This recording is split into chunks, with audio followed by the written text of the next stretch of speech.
Hola, buenas tardes. Soy Miguel León, soy presidente de la Asamblea de Alianza Más Nutridos y estoy muy contento de estar con vosotros esta tarde y daros la bienvenida para este webinar sobre la necesidad de implementar una nutrición óptima para los pacientes oncológicos en España desde una perspectiva de la gestión asistencial. Hemos reunido una parrilla de ponentes muy completa que nos van a hablar desde distintas ópticas, desde la gestión sanitaria, la actividad asistencial y también el punto de vista de los pacientes.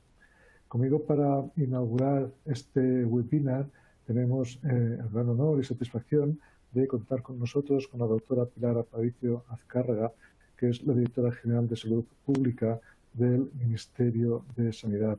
Muchas gracias, Pilar, por estar con nosotros. La doctora Aparicio es especialista en medicina interna y ha tenido una labor académica, investigadora, y ha trabajado en proyectos de investigación epidemiológica en enfermedades infecciosas en el Instituto Carlos III y en Inglaterra, y así también pues docente en las tareas de cooperación científico-técnica relacionadas con la salud pública en la Organización Mundial de la Salud y en el Carlos III en América Latina y África.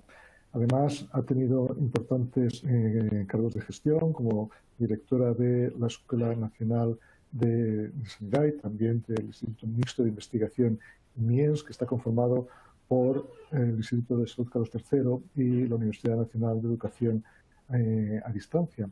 Y desde julio de 2018 desempeña su cargo actual de Directora General de Salud Pública del Ministerio de Sanidad. Buenas tardes, Pilar, y muchas gracias por haber aceptado estar con nosotros en esta inauguración de este webinar. Muchísimas gracias, Miguel, y muchísimas gracias con tu nombre a la Alianza Más Nutridos por la organización de estas jornadas o este seminario de desnutrición y cáncer en relación con la Alianza Más Nutridos.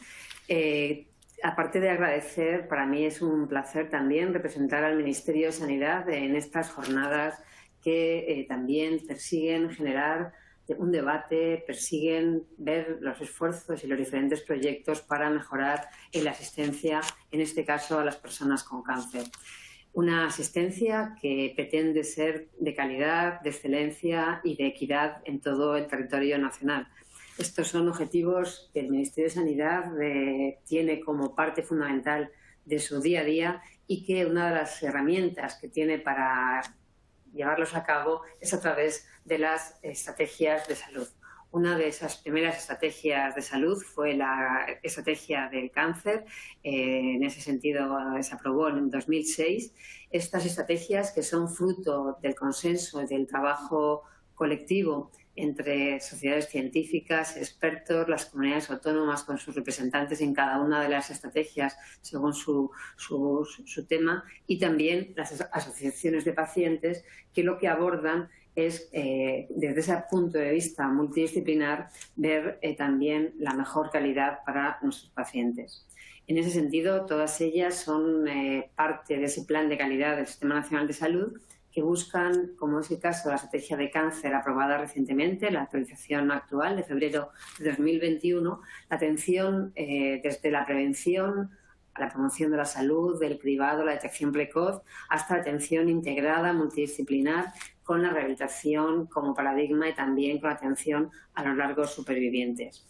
En ese sentido, para nosotros somos conscientes de la dificultad de realizar una dieta correcta y los problemas nutricionales que complican habitualmente los pacientes crónicos, y de ahí que también nosotros desde la estrategia de cronicidad y desde todas las estrategias se aborde ese valor que tiene también en la atención integral y la importancia que tiene en la evaluación sistemática del estado nutricional y el control periódico del peso, de los hábitos nutricionales, con una práctica regular en todos los pacientes, particularmente en aquellos pacientes más vulnerables como son los pacientes de cáncer.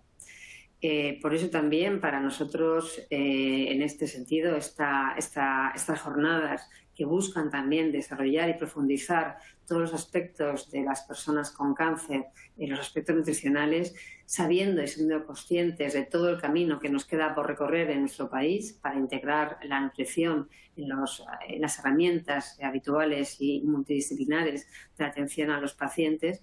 Creemos que cualquier esfuerzo que se haga, como es el que de esta jornada se va a desprender, será bienvenido para tener esa mejor atención de calidad y además conseguir que en todo el territorio nacional tengamos también esa atención de calidad, de excelencia y con ese aspecto multidisciplinar donde la nutrición sea un elemento fundamental.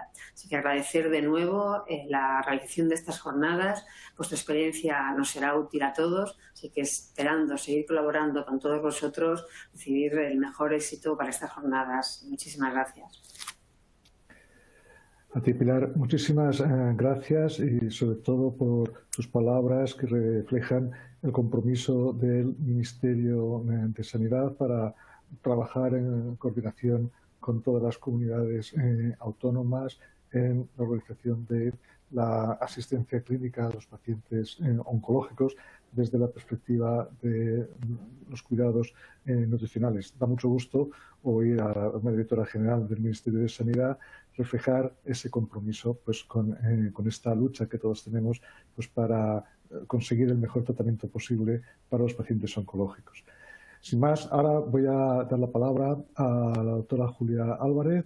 Julia Álvarez es la presidenta de la Sociedad Española de Nutrición Clínica y Metabolismo, es la jefa de servicio de endocrinología y nutrición del Hospital Príncipe de Asturias, en Alcalá de Henares, en Madrid, y también es profesora de endocrinología y nutrición en la Universidad de Alcalá.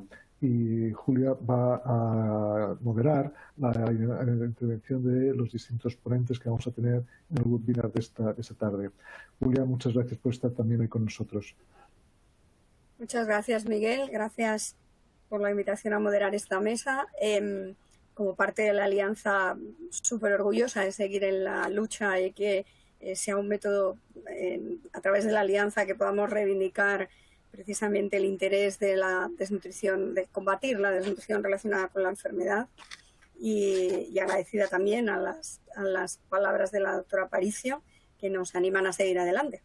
Y sin más, porque los protagonistas vienen ahora, vamos a desarrollar una mesa que nos ha parecido de gran interés, que tiene que ver con la atención nutricional como estrategia clave en pacientes con cáncer y que tiene que ver para poder mostrar algunos aspectos de lo que es la actividad asistencial, un poco de la microgestión que hacemos los clínicos, pero también de la mesogestión que se hace en las distintas comunidades autónomas, una comunidad ejemplar como en este caso es la catalana. Y también uno de los aspectos más importantes que siempre decimos, ponemos al paciente en el centro de cualquier proceso y tenemos que darle voz, porque si no, no sabemos bien si lo que estamos haciendo es adecuado o no.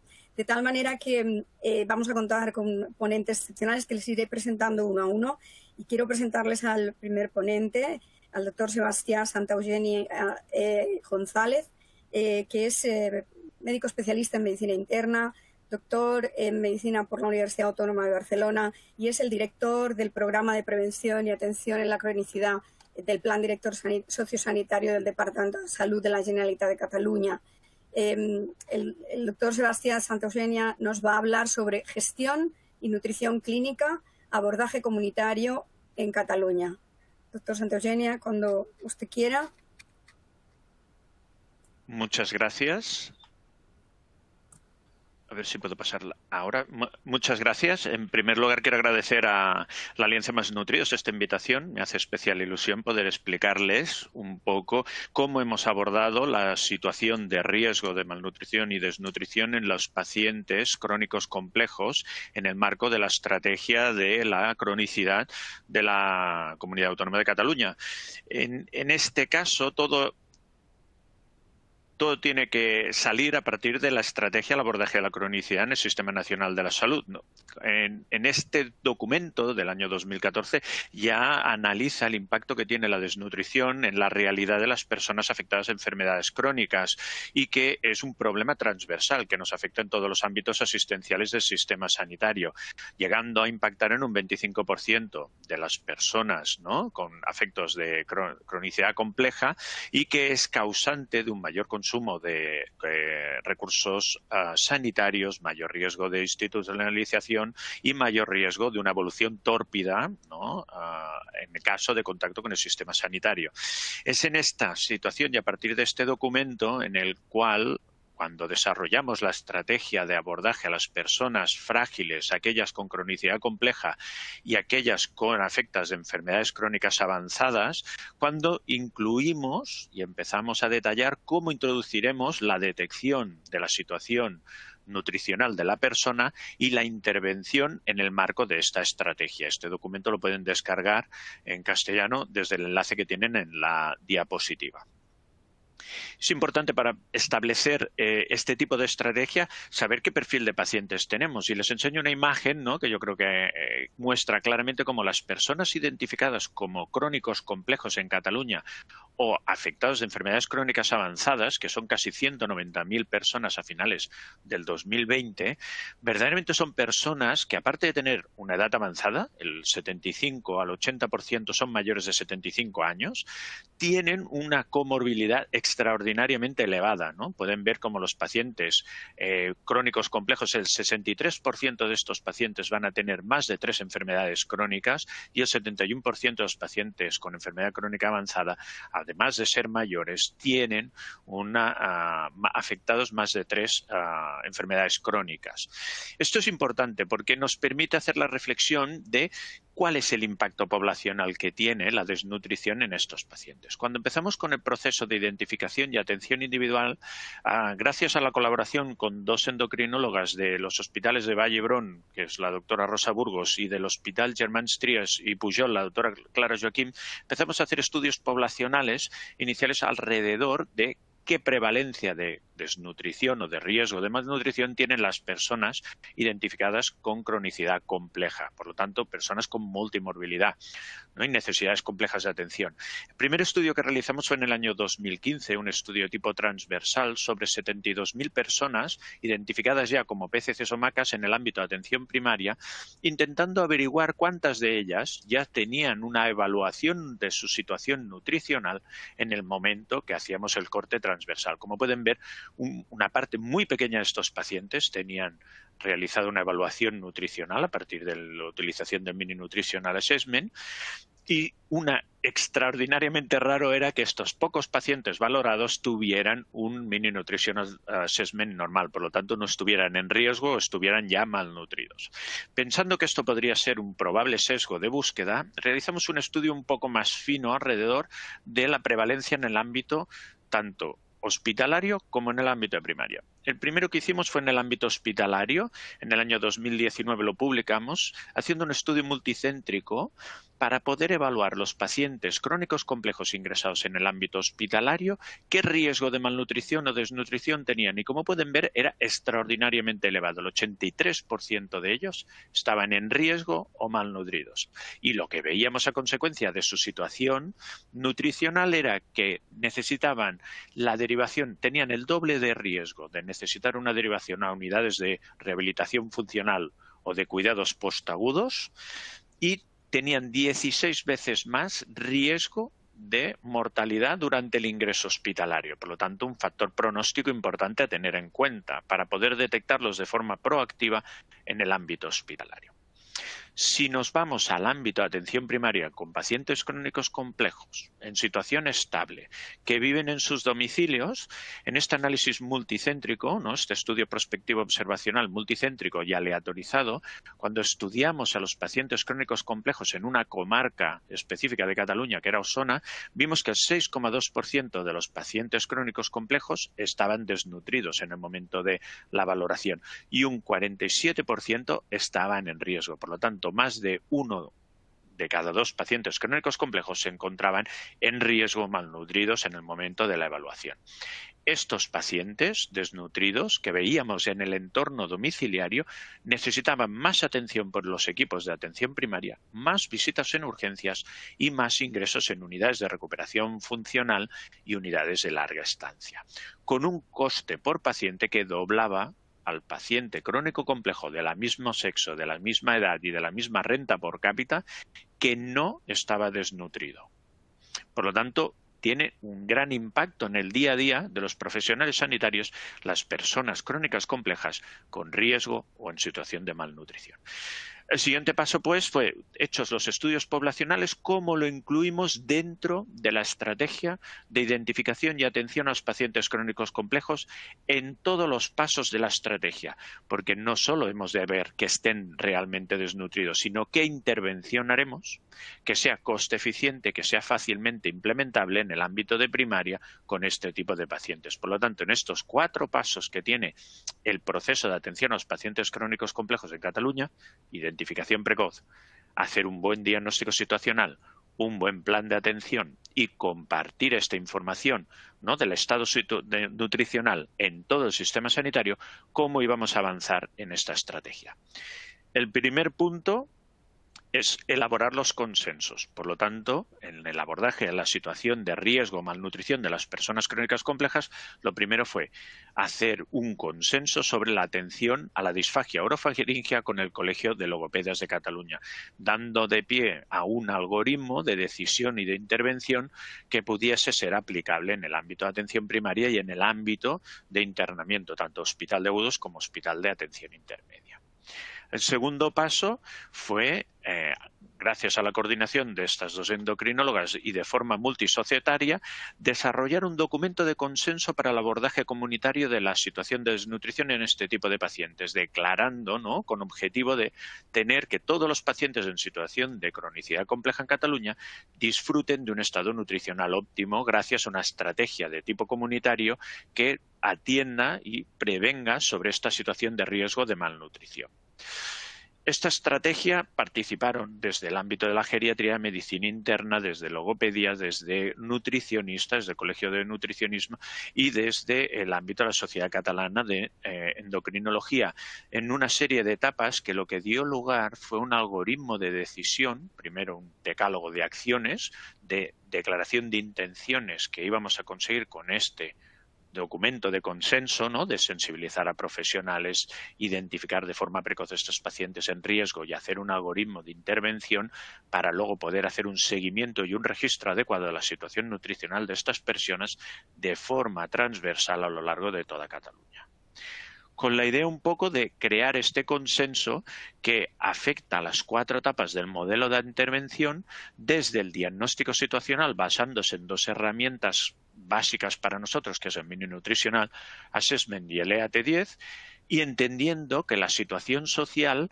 impacta directamente y se relaciona íntimamente con este riesgo nutricional. Por lo tanto, no evaluar solo la situación nutricional, sino paralelamente también poder hacer esta valoración de la situación social para hacer intervenciones complejas en el ámbito nutricional y en el ámbito social si lo precisa.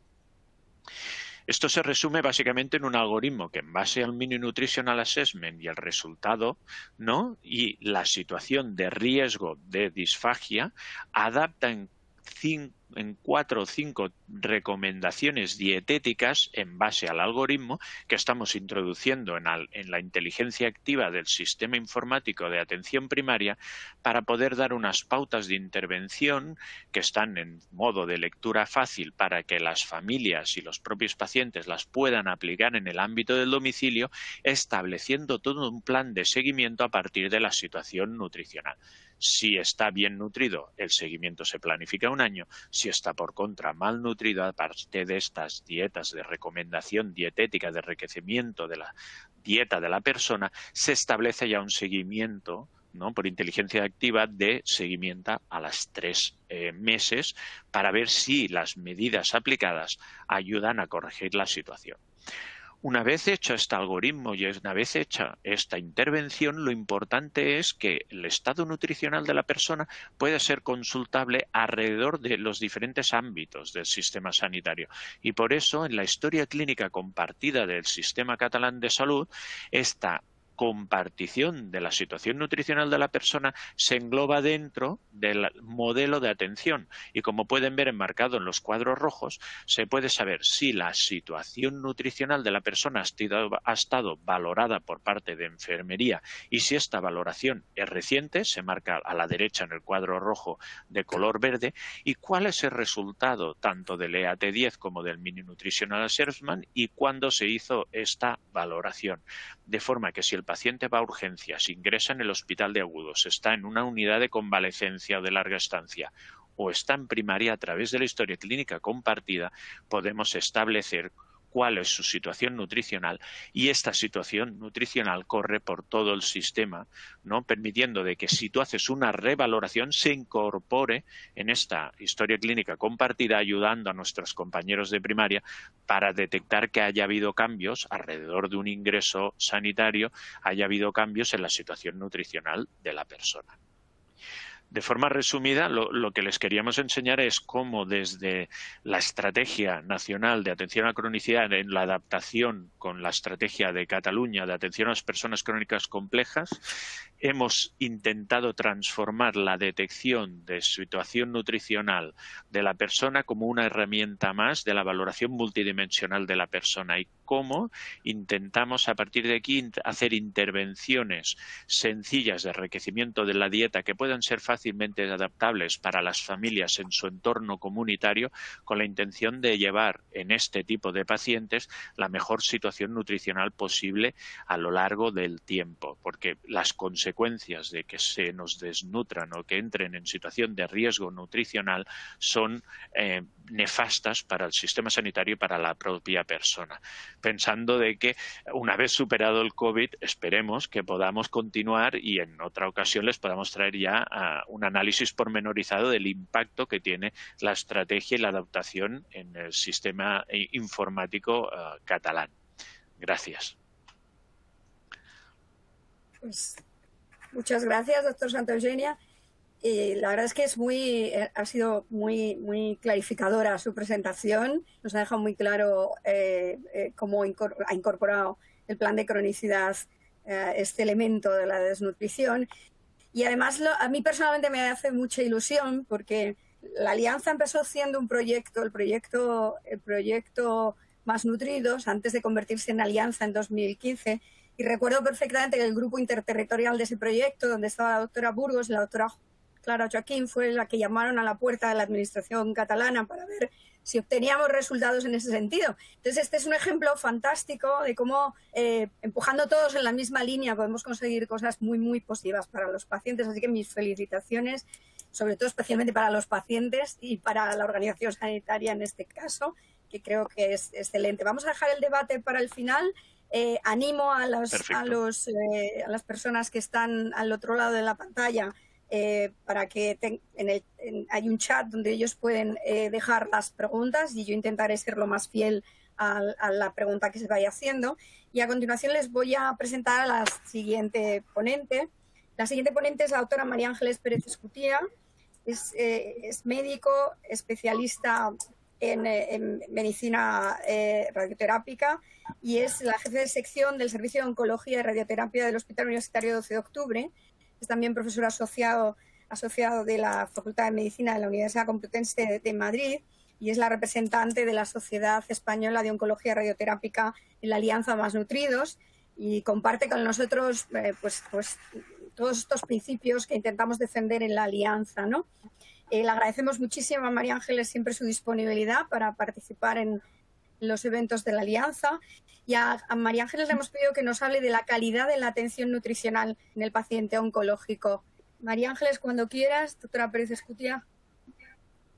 Muchas gracias, Julia. Gracias por la presentación y gracias también a los organizadores de esta mesa redonda y enhorabuena por la semana que se ha organizado para dar visión y visualizar a la enfermedad relacionada con la desnutrición, ¿no? Entonces, mi tema, como comentaba Julia, es la calidad de la atención nutricional en el paciente oncológico y pensando en cómo... A ver, esto no me pasa. pensando en cómo organizar el tema, pues lo he estructurado en dos grandes bloques. En primer lugar, vamos a hablar de las guías de práctica clínica, pues bueno, de referencia a los puntos claves, es decir, cómo debe ser una atención nutricional de calidad. Y después vamos a intentar comparar con lo que día a día en nuestra práctica clínica asistencial hacemos, ¿no? ¿Por qué estamos aquí los pacientes, los que tratamos pacientes oncológicos? Pues por el gran impacto que tiene, la gran prevalencia que tiene la malnutrición en estos pacientes. Realmente nuestros pacientes pues tienen muchos motivos para tener, a ver si centro en las diapositivas, nuestros pacientes tienen muchos motivos para presentar malnutrición y tenemos muchos estudios epidemiológicos que así lo demuestran, la alta prevalencia que tiene por su enfermedad, por los tratamientos oncológicos que también están recibiendo, y todo esto está bien establecido. Hoy en día sabemos que va a conllevar una disminución de la supervivencia, también un peor beneficio de los tratamientos oncológicos que podamos administrar, porque van a presentar una peor tolerancia y en ocasiones no van a poder llevarlos a cabo, y todo ello con un empeoramiento de la calidad de vida. Todo esto además va a suponer un coste, un incremento del coste sanitario con aumento de las estancias hospitalarias, de las complicaciones, de los números de los reingresos. Y además porque sabemos que realizando una atención, un tratamiento nutricional, pues vamos a obtener un beneficio clínico y un beneficio económico. Por todo ello, pues está bien establecido que debemos de realizar una atención nutricional y que esta debe ser una parte esencial del tratamiento integral del paciente oncológico. ¿Cuáles son los estándares de calidad para realizar una atención nutricional? Bueno, hay publicadas multitud de guías, pero yo me voy a referir a las de referencia del paciente oncológico, que son las publicadas por la Sociedad Europea de Nutrición Enteral y Parenteral, ESPEN, en 2017, y que recientemente pues, bueno, se han vuelto a publicar de una manera resumida, con un formato pues, amigable, pues, para hacer más fácil su comprensión y su puesta en marcha en nuestra realidad asistencial. Estas guías ESPEN de nutrición en los pacientes oncológicos, los fundamentos están basadas en guías de práctica clínica y sobre todo están sustentadas en que la atención nutricional debe ser una atención multidisciplinaria. Voy a revisar los puntos claves fundamentales en los que nos debemos de basar para realizar una asistencia nutricional de calidad. En primer lugar, es el alcance, es decir, de dónde a dónde llega el paciente oncológico. Lo establece bien la guía. Realmente el paciente oncológico, pues debemos de prestar esta atención nutricional desde el momento del diagnóstico. Es más, en la actualidad cobra muchísima importancia la preparación para el tratamiento oncológico. El quirúrgico es fundamental, pero también los otros tratamientos sistémicos o tratamientos radioterápicos. Esta preparación no solamente debe estar basada en un buen tratamiento nutricional, sino también debe ser algo más integral, que englobe ejercicio físico y apoyo psicológico. Algo todavía pues muy incipiente, ¿no? Pero todo esto, que forma parte de la preparación del paciente, va a hacer que se enfrente mejor a la enfermedad, que tenga una mejor tolerancia y, por lo tanto, una mejor evolución. Pero no solamente el diagnóstico. El tratamiento nutricional, ya nos dice la guía ESPEN, que debe abordar todo lo que es la evolución del paciente en todas sus fases, ya sea el tratamiento activo, neoadyuvante, adyuvante, curativo, o bien en otras fases paliativo, o pasar de un tratamiento curativo a un tratamiento paliativo hasta la muerte. Y en todo este trayecto, bueno, también se considera, una vez que ha finalizado el tratamiento, como un paciente que se considera superviviente de cáncer, y estos pacientes también requieren tratamiento nutricional. En todo este trayecto, pues el tratamiento nutricional se debe ir acompasando en relación a todos los cambios metabólicos y necesidades de ingesta que presentan los pacientes, que pueden variar a lo largo de toda su evolución. Y esto es muy importante tenerlo en cuenta. Otro punto clave lo de los largos supervivientes es porque los tratamientos oncológicos producen problemas residuales permanentes que pueden impactar en la nutrición de los pacientes de los largos supervivientes, afectando negativamente al estado nutricional y a la calidad de vida. Por ello, estos pacientes que han tenido un cáncer, que han sido sometidos a tratamiento, requieren continuar con tratamiento nutricional. Otro punto clave de las guías es cómo se realiza el diagnóstico de malnutrición. Ha variado los diagnósticos a lo largo del tiempo. Hoy en día está bien establecido que debe realizarse en función de los criterios Glean y se considera que las variables claves para llegar a un diagnóstico de malnutrición deben estar basados en el estado nutricional y en el estado funcional también, donde la ingesta, la composición corporal, la actividad física y los cambios metabólicos van a ser variables fundamentales a tomar en cuenta, donde además los criterios fenotípicos, la severidad, nos van a marcar el estado de malnutrición moderado o severo en función de la pérdida de peso y la reducción de la masa muscular.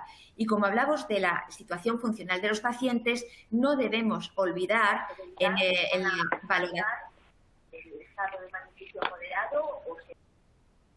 No debemos olvidar en la valoración nutricional, en la valoración que se hace al paciente, que vaya acompañado de un cribado, en primer lugar, a todos los pacientes de la masa muscular de sarcopenia y de una valoración de sarcopenia como elemento fundamental también del estado funcional del paciente. Otro punto clave de las guías es que nuestra intervención, nuestro tratamiento nutricional no debe ser algo imprevisto, algo improvisado, sino que debe estar basado en algoritmos de intervención. También hay los algoritmos de intervención de la ESPEN, las propias, son todos muy semejantes y están basados en los requerimientos del paciente y en la ingesta. Cuando la ingesta es suficiente, superior a un 60-75%, es suficiente con los consejos dietéticos. Cuando la ingesta es moderada, inferior a un 60-75%, hay que asociar suplementos nutricionales. Y luego hay que también tener en cuenta cómo está el tracto gastrointestinal. Si es funcionante, siempre se utilizará con nutrición enteral si la ingesta está muy comprometida, o con nutrición parenteral cuando no existe un tracto gastrointestinal funcionante. Nuestra intervención siempre debe estar basada en estos algoritmos de intervención. Y el tratamiento debe ser un tratamiento escalonado. En primer lugar, debemos de siempre realizar consejos dietéticos. Y aquí me quiero detener porque es la base del tratamiento nutricional, los consejos dietéticos.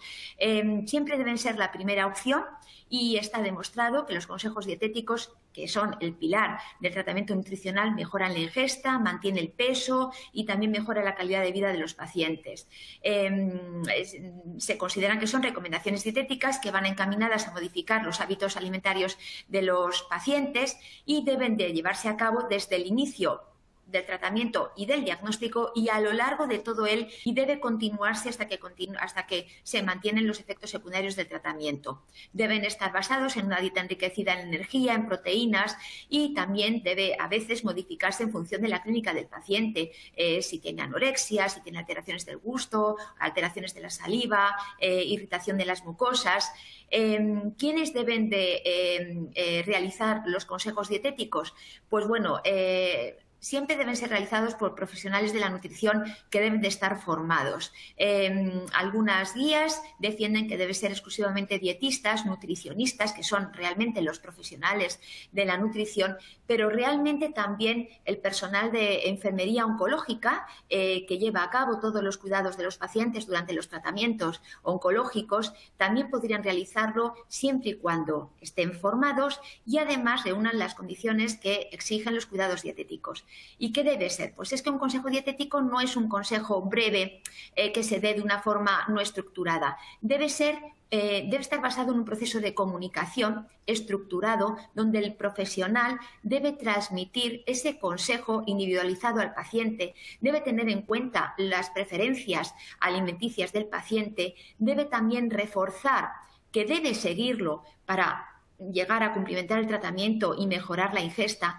Debe también concienciar al paciente de que durante el tratamiento va a poder tener que cambiar estos consejos dietéticos en relación a la sintomatología que vaya desarrollando, y todo esto exige un proceso de comunicación estructurado con el paciente. Y esto quizás es lo más importante y esto exige además tiempo. Entonces, por supuesto que los profesionales de nutrición formados son los auténticamente expertos, pero también podría llevarlo a cabo profesional sanitario formado que reúna estas características. Porque, ¿qué debe incluir este consejo dietético? Pues una valoración cualitativa y cuantitativa de la ingesta, la historia ponderal y evaluación del peso actual, la determinación de los requerimientos energéticos y proteicos, indicaciones de cómo preparar los alimentos, indicaciones también de que debe aumentar la frecuencia de los alimentos distribuyendo en pequeñas cantidades en cada ingesta, cómo enriquecer los platos para que sea una dieta hiperproteica y luego una educación dietética para monitorización del peso, adaptar la ingesta y modificar la textura. Por lo tanto, los consejos dietéticos, que es el pilar del tratamiento, como veis, es bastante difícil, es un proceso estructurado y, por lo tanto, los profesionales tienen que estar formados y preparados. El segundo paso serían los suplementos nutricionales. En este sentido, solamente como punto clave de las guías de la atención, digamos, la mejor atención nutricional, decir que es un producto para necesidades médicas de pacientes con necesidades específicas, que está regulado por un Real Decreto y que es un tratamiento bajo supervisión médica. Por lo tanto, debemos de prescribirlo con unas indicaciones muy precisas, suelen ser hipercalóricos, hiperproteicos y está demostrado que mejora el estado nutricional, previenen la pérdida de peso y facilitan la cumplimentación de los tratamientos. Sería el segundo escalón en nuestro tratamiento nutricional. En cuanto a los inmunonutrientes, bueno, pues las guías también dejan claro lo que hay una evidencia muy clara, que es la inmunonutrición, sobre todo en el ámbito perioperatorio, y en otros contextos, desgraciadamente, no tenemos estudios aleatorizados con grandes pacientes que nos indiquen que todo el tema de inmunomodulación con aminoácidos como arginina, ácidos grasos, omega 3 o bien otros aminoácidos como los derivados de la leucina que ayudan a mantener y evitan la degradación muscular, antioxidantes como la vitamina E, pues puedan contribuir a mejorar o aportar algún valor a los suplementos hiperproteicos, hipercalóricos. Además del tratamiento, el ejercicio físico, que ya sabemos que hay que hacerlo a la vez aeróbico y anaeróbico porque disminuye el catabolismo, porque reduce toda la inflamación, mejora la calidad de vida de los pacientes. Y como punto clave también de las guías de la mejor práctica clínica, nos dicen las propias guías ESPEN que debemos monitorizar y evaluar los resultados pues, en el ciclo de la mejora de la calidad, de la garantía de calidad. Para ello, cada institución debe evaluar la calidad de la atención nutricional que presta, pues recogiendo los datos en bases de datos, estableciendo indicadores de proceso y resultado, que la propia guía ESPEN nos hace una relación de ellos, monitorizando estos resultados, evaluándolos y actuándolos para mejorar, ¿no? Sin embargo, la propia guía ESPEN nos dice que estos indicadores realmente en la práctica clínica, pues la evaluación de ellos, la monitorización, la evaluación para la mejora del proceso, pues ahí está todavía un poco en ciernes, ¿no? Y por último, la organización. ¿Cómo debemos de organizar el proceso asistencial del tratamiento nutricional? Pues cada institución debe definir los procesos operativos. Es aconsejable de que se realice el tratamiento nutricional lo más cerca a donde está el paciente. Lo aconsejable es que sea en los propios servicios de oncología para facilitar la accesibilidad. El equipo debe ser un equipo multidisciplinario formado y la propia guía ESPEN establece dos tipos de organización. Un nivel 1 que estaría formado por oncólogos y enfermería oncológica formada y un nivel 2 formado por profesionales de nutrición. Y por último, pues realizar procesos de control de calidad.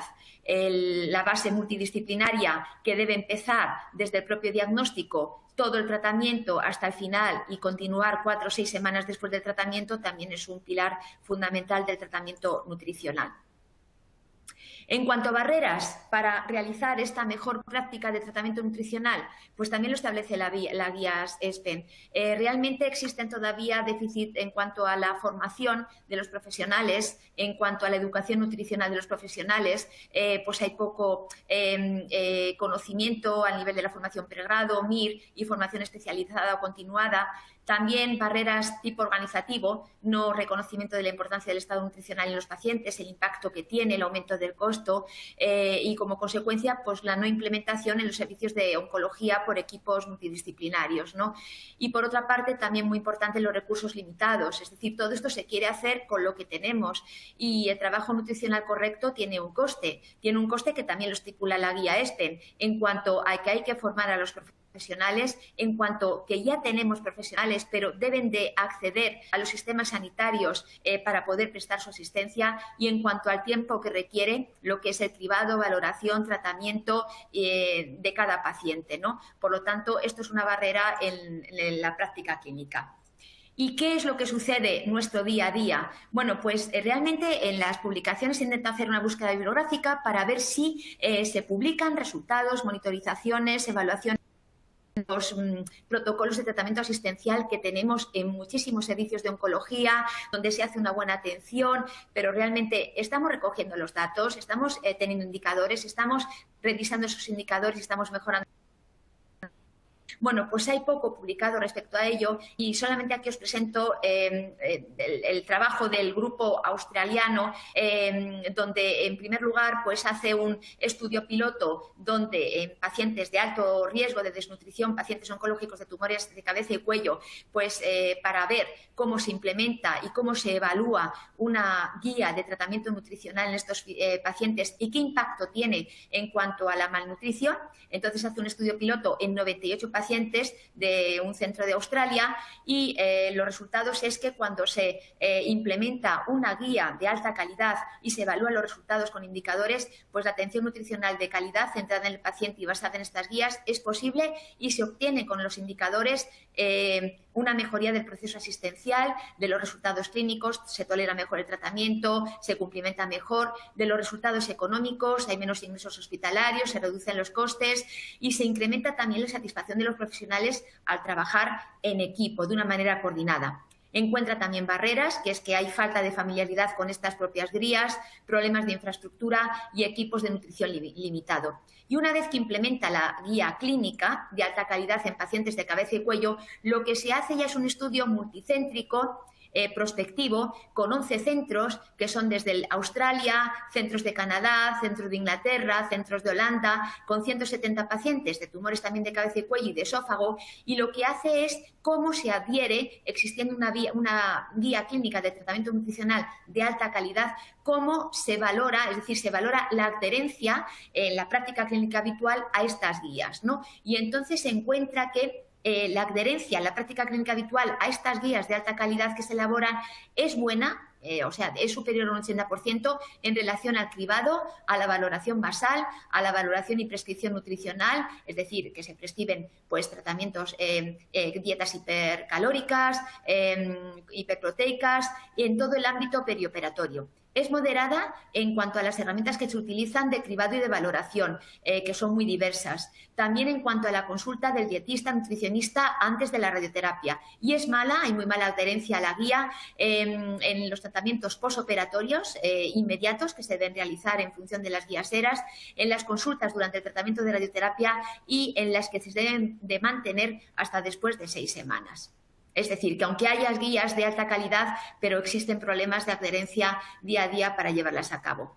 En cuanto a, para finalizar, pues en las conclusiones en cuanto a la atención, la calidad de la atención en el enfermo de cáncer, tratamiento nutricional, pues consideramos que para realizar una valoración y un tratamiento nutricional de calidad se debería incluir todo esto, es decir, lo que hemos estado comentando, programa protocolizado, supervisado por sistemas de nutrición, algoritmos de decisión y de tratamiento, próximos al paciente, con equipos multidisciplinarios, con codificaciones de diagnóstico, base de datos, indicaciones, resultados, y cada proceso y cada institución debe definir estos procedimientos operativos, las responsabilidades y el control de calidad.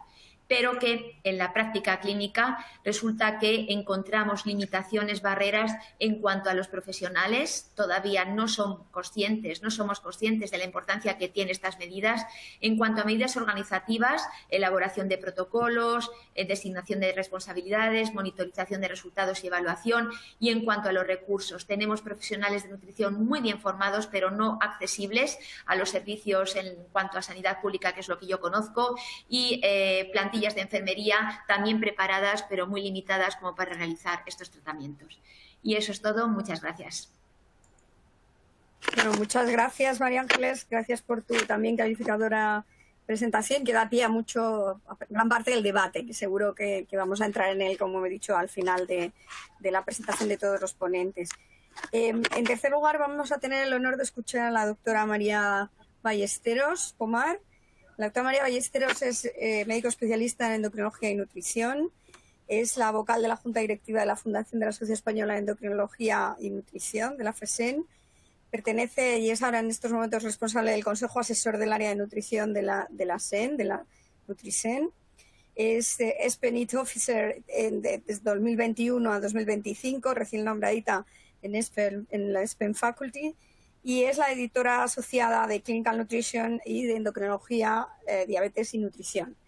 Tenemos el gusto de tener a María, que analiza muy bien y reflexiona muy bien sobre los temas relacionados en esta batalla de la lucha contra la desnutrición, de la que ella también es una de las pioneras y defiende el grupo territorial de la Alianza en el área de Castilla-León. Y nos va a hablar sobre la importancia de la integración de la nutrición en la atención del cáncer. María, cuando quieras. Muchas gracias, Julia, por la presentación. Muchas gracias a la Fundación Abbott y a la Alianza Más Nutridos por contar conmigo y también por esta iniciativa tan importante de la Semana de la Desnutrición. Vamos a hablar de nutrición y cáncer, y creo que es muy clásico la relación que tenemos entre las dos cosas, y todos tenemos claro que existen factores nutricionales importantes en la aparición y en la recurrencia del cáncer, pero no es eso de lo que vamos a hablar hoy, sino que vamos a referirnos a algo un poco más complejo, que es a esta relación bidireccional entre la situación nutricional y el cáncer. Porque por una parte la situación nutricional va a condicionar mucho cosas como el tratamiento oncológico y también el tratamiento sintomático y la calidad de vida de los pacientes con cáncer, y por otra parte el tratamiento oncológico también va a tener su repercusión y el propio tumor en el estado nutricional. Por tanto, no vamos a hablar de nutrición y cáncer en genérico, sino que me gustaría que en los próximos minutos reflexionáramos en qué papel tiene la nutrición como coadyuvante del tratamiento oncológico. La relación que tiene la desnutrición con la evolución del cáncer es conocida desde hace muchos años. Estos datos que les presento en esta diapositiva corresponden a principios de los 80, en el que ya conocimos que la incidencia de desnutrición está presente entre el 15 y 40% de los pacientes con cáncer al diagnóstico, incluso que puede llegar al 80% en casos de enfermedad avanzada, y que, por supuesto, el tipo de tumor va a tener una relación directa con la incidencia de pérdida de peso, y ya desde entonces sabemos que esta pérdida de peso va a tener una influencia muy negativa en la supervivencia, porque en la tabla pueden ver que cuanto mayor pérdida de peso, menor tiempo de supervivencia van a tener los pacientes, independientemente del tipo de cáncer. Si eso es de principios de los 80, pues ya bien entrados los 2010, tampoco la situación está siendo mucho mejor en nuestros entornos clínicos. Estos datos corresponden a un estudio francés en el que durante un día se revisaron todos los pacientes oncológicos ingresados en hospitales franceses, casi 2.000 pacientes, y lo que podemos ver es que la prevalencia de desnutrición en esos pacientes es muy alta, mucho mayor en algunos como el cáncer de páncreas, pero muy alta en general. Y lo más importante no es que la prevalencia sea alta, sino que en esta diapositiva podemos ver qué pasa con esos pacientes diagnosticados de desnutrición, y en la segunda columna pueden ver que el porcentaje de pacientes oncológicos diagnosticados de desnutrición en los que se hacía algo, se hacía tratamiento nutricional, no es el que debería de ser, y existe un porcentaje de pacientes muy alto que no reciben tratamiento cuando conocemos que están desnutridos. Y eso a pesar de que conocemos de sobra esta interacción entre el cáncer y la desnutrición, cuyo máximo exponente es la caquexia tumoral, pero sabemos que la desnutrición en los pacientes oncológicos aumenta la morbilidad, aumenta la mortalidad, disminuye la calidad de vida y aumenta el gasto sanitario. Tiene muchas repercusiones para las que tenemos numerosos estudios para confirmarlo, de que ocasiona un peor estado general del paciente oncológico, menor tolerancia al tratamiento, menor supervivencia, incluso que es un factor de riesgo de recurrencia. Y se ha estimado que un 20% de los pacientes con cáncer pueden morir cada año por complicaciones relacionadas con esta caquexia tumoral. Por tanto, podemos decir que la desnutrición es un factor pronóstico independiente de respuesta a tratamiento antineoplásico y de mortalidad.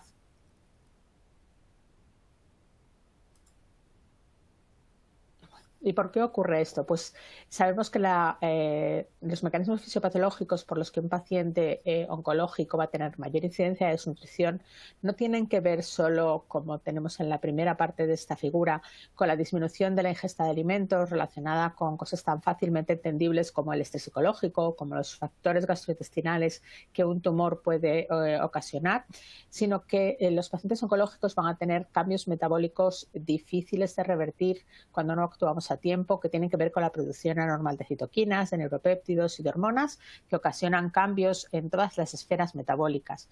Pero es que además el propio tratamiento oncológico, como decíamos al principio, va a tener un efecto, de manera que los efectos secundarios del tratamiento oncológico van a condicionar más desnutrición y la desnutrición va a condicionar más efectos secundarios del tratamiento oncológico. Porque en el paciente con cáncer vamos a tener una repriorización del metabolismo proteico, de manera que las proteínas no van a estar dirigidas a lo que tienen que estar, que es esa función plástica que conocemos desde nuestros estudios de ciencias naturales en el colegio. No se van a dedicar a hacer músculos, sino que se van a dedicar a otras cosas relacionadas con la respuesta inflamatoria crónica de los pacientes oncológicos y, por tanto, lo que va a dar lugar es a una disminución de la síntesis proteica y, como comentaba mi compañera anterior, a una entidad que cada vez tenemos más claro que es muy importante en el pronóstico de nuestros pacientes para cualquier enfermedad, también para los pacientes oncológicos, que es la sarcopenia. Sabemos, y podemos ver en la gráfica, que cuanto menos masa libre de grasa tengamos, mayores complicaciones, que van a empezar con cosas en principio que pueden parecer sutiles como alteraciones en la inmunidad, pero que esas alteraciones van a dar lugar a complicaciones infecciosas severas, a un empeoramiento de la calidad de vida de los pacientes e incluso a una mayor probabilidad de muerte. Y esta sarcopenia se calcula que puede ocurrir hasta el 22% de los pacientes con cáncer. Y esta sarcopenia también tiene una implicación importante en el tratamiento, porque es también un factor pronóstico de la toxicidad al tratamiento y no solo de la supervivencia del cáncer, de manera que algunos autores han preconizado que sería preferible ajustar las dosis de quimioterapia no por superficie corporal, no por peso, sino por masa muscular o masa magra. Porque sabemos que los pacientes con más baja masa muscular van a tener toxicidad que limita el tratamiento y, por tanto, esta disminución de la masa muscular, esta aparición de sarcopenia, podría considerarse una indicación para reducción de dosis. En esta diapositiva que tenemos a continuación, lo que trata de reflejar es cómo, si el paciente tiene o no sarcopenia, la toxicidad va a ser mayor, de manera que la quimioterapia ha de ser reducida a más de un 20% o finalizada por toxicidad en más del doble de los pacientes cuando tienen sarcopenia. Por tanto, no solo la desnutrición, sino también la sarcopenia es un factor limitante del tratamiento. Con todo esto podemos decir que sabemos que el tratamiento médico-nutricional per se no va a curar ningún tumor, pero que tenemos datos clínicos muy claros que nos dicen que ese tratamiento médico-nutricional sí que va a tener grandes beneficios directos en mejorar la tolerancia al tratamiento, en reducir la toxicidad, en mejorar la calidad de vida y mejorar la supervivencia, y indirectos secundarios también reducir los gastos sanitarios.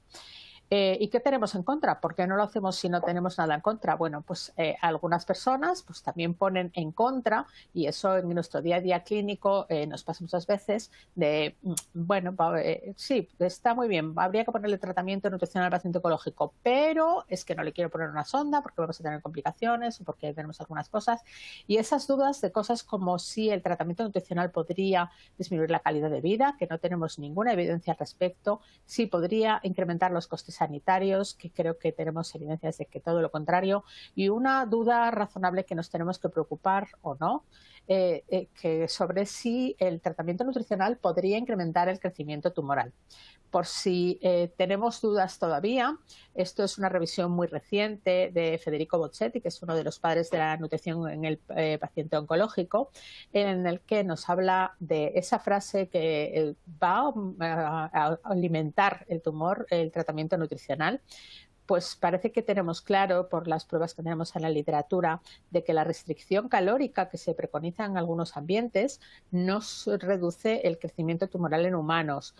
De modo que tampoco, por el contrario, el hacer una dieta no restringida va a aumentar el crecimiento tumoral.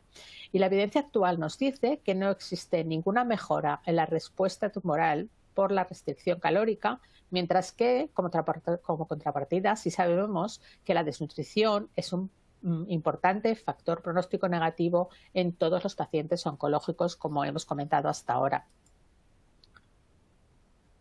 Por tanto, tenemos muchos beneficios para utilizar el tratamiento médico-nutricional en los pacientes oncológicos y no tenemos ninguna evidencia de que tenga problemas relevantes como para negarles a todos los pacientes oncológicos desnutridos no terminales los beneficios del tratamiento médico-nutricional. Y una vez que tenemos claro que tenemos que hacerlo, ¿qué es lo que tenemos que hacer? Pues mi compañera anterior ya ha comentado la importancia de la multidisciplinariedad en el tratamiento nutricional de los pacientes oncológicos. Por supuesto, el tratamiento nutricional es una pieza más en todo el complejo entramado de cosas que tenemos que hacer en un paciente oncológico y en el que una de las cosas importantes es ese tratamiento multidisciplinar.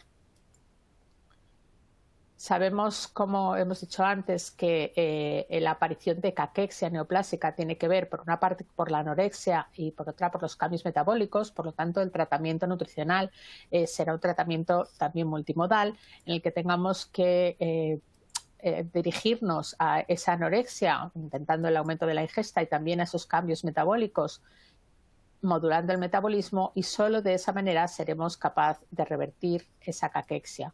¿Y cómo lo hacemos? Pues aumentando la ingesta, pues con maniobras dietéticas o con suplementos hipercalóricos, hiperproteicos, y intentando una modulación del metabolismo, pues probablemente con cosas como la inmunonutrición, que también ha comentado mi compañera, y con algunas otras estrategias farmacológicas que todavía no tenemos muy claro cómo hacer, pero que en un futuro podrían ayudarnos a esa reversión de la caquexia, que debe ser uno de nuestros objetivos.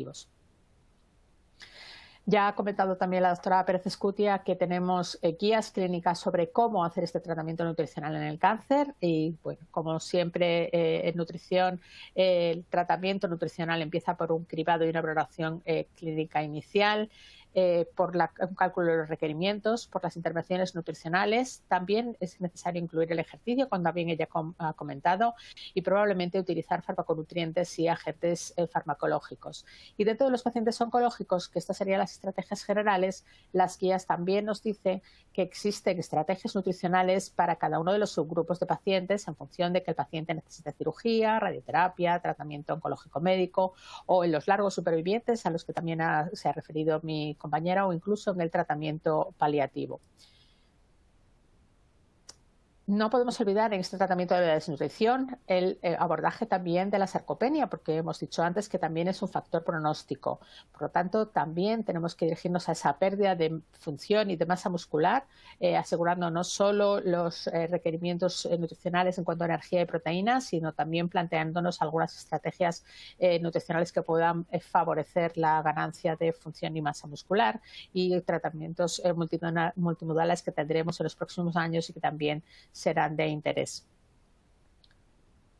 Y con todo esto podemos decir que en el momento actual de la ciencia nos tenemos que plantear de manera inexcusable que existe una vía paralela en el tratamiento oncológico a la del tratamiento oncológico per se, que es la del tratamiento metabólico nutricional. De manera que, igual que nos planteamos los primeros estadios de cómo hacer esta viaje de la enfermedad, elaborar un plan terapéutico, unas terapias de primera línea, un seguimiento y una reevaluación periódica en lo que son los tratamientos más clásicos del paciente oncológico, es, como digo, inexcusable pensar que de forma paralela a esos pasos también tenemos que hacer un cribado y una valoración nutricional, elaborar un plan nutricional, hacer una primera estrategia de intervención de tratamiento médico-nutricional, por supuesto hacer un seguimiento. No vale para nada poner un tratamiento si no vamos a evaluar sus efectos y cómo tenemos que modificarlo, y adaptarnos a cómo va siendo la evolución del paciente oncológico en todas las etapas de su tratamiento y de su evolución.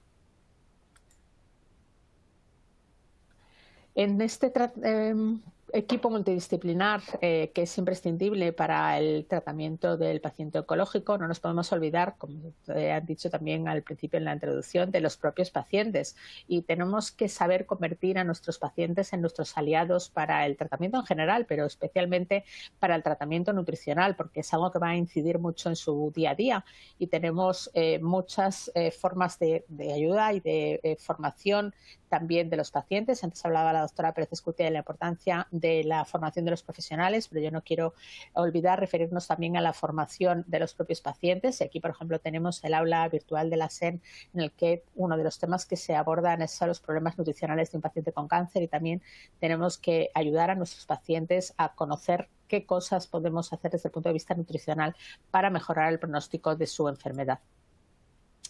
Por tanto, vuelvo a repetir la misma diapositiva. El tratamiento médico-nutricional per se no va a curar ningún tumor, pero tenemos claro que tenemos beneficios incuestionables y perjuicios muy poco relevantes, de manera que debemos decir que en pacientes oncológicos desnutridos no terminales, los beneficios del tratamiento médico-nutricional está muy claro que superan a los riesgos, y por tanto, ¿por qué no lo hacemos ya en todos los pacientes con cáncer? Muchas gracias y espero el debate para sus comentarios. Muchas gracias, María.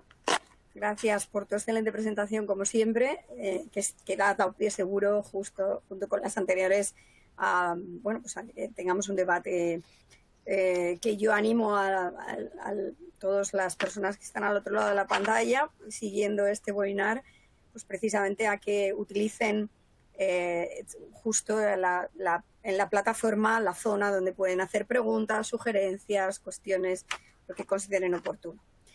Estamos llegando al final de las presentaciones y, como hemos dicho al principio, esto no tiene sentido, toda esta lucha no tiene sentido si no es por el bien de nuestros pacientes, y no podemos dejar de escuchar la voz de nuestros pacientes. Nos parecía muy relevante escuchar la voz de los pacientes, y para eso hemos invitado a doña Inmaculada Escriche.